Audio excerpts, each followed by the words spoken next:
everyone, welcome back to my YouTube channel, and this is Teacher Sheng again.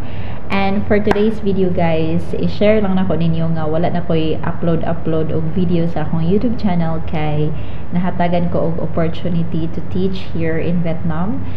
So nga akong experience as an ESL teacher kay nagamit gud na ko dinhi sa Vietnam kay ang gigamit din nga material or the curriculum which is the Cambridge.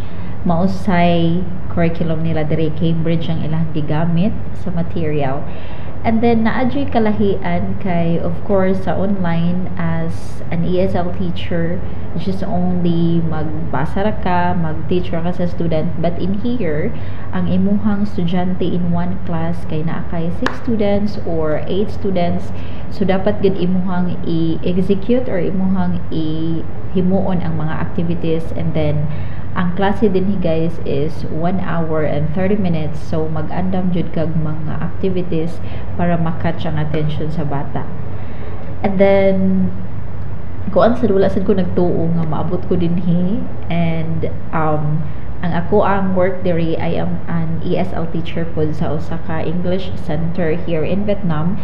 And then wala ko nag-teach pa sa public dinhi, so I'll be English teacher gud ko sa English center diri sa Vietnam. So center ang ako workan. So mo na nga kuan sa dako kayo og tabang nako, dako kayo tabang nako ang akong experience as an ESL teacher in the Philippines.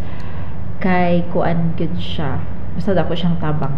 And then if you want to teach also here, in my next video I'm going to share what are the requirements nga ako ang gi-prepare and unsa nga mga process ang ako ang gi-prepare sad o diin ko ani nga employer. So silbi kuan gud siya para ako siguro pa ni kay kuan guys, actually gi-recommend ra ko ani sa ako ang classmate sa una, which is my friend.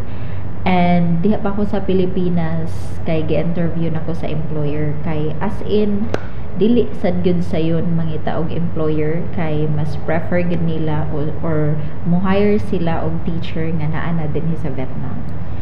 So thank you everyone, and I will share everything in my next video. Thank you so much for watching. See you.